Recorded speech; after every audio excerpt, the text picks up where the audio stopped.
understand. You want to paint right now, and we don't have time to paint, and that makes you really frustrated because mommy won't let you paint, right? Yes, I'm so mad because you won't let me paint. I know, and that's a really, really tough thing to learn. But when we get home, we can talk about painting, okay? Okay, mommy. I love you. I understand that you're upset.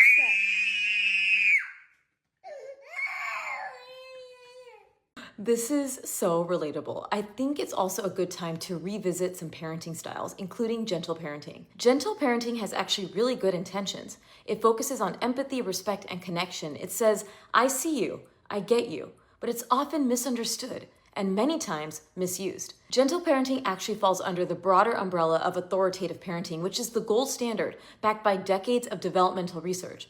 Authoritative parenting is built on warmth and structure.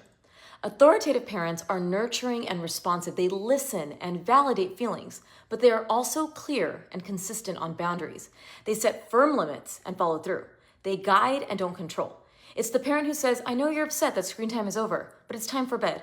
Let's pick a book together. That balance of warmth and expectations helps raise kids who are confident, emotionally regulated, and responsible. Now, gentle parenting comes from the same core values: connection, respect, boundaries, but it puts extra focus on emotional attunement and co-regulation. The problem is when the balance tips too far.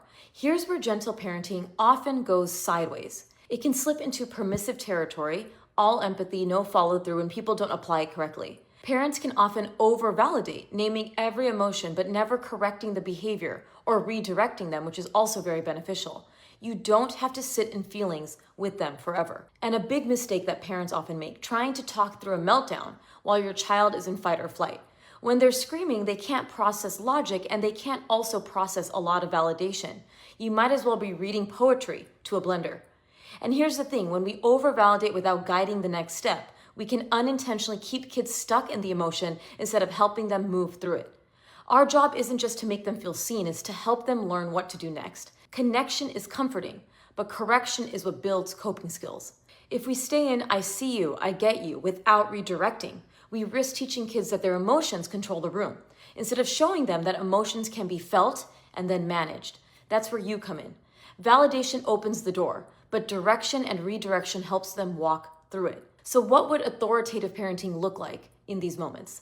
Let's say your child wants to paint, but you're about to leave for school and there's no time. A permissive response might be, okay, fine, just make it quick. And suddenly you're late and covered in acrylic paint.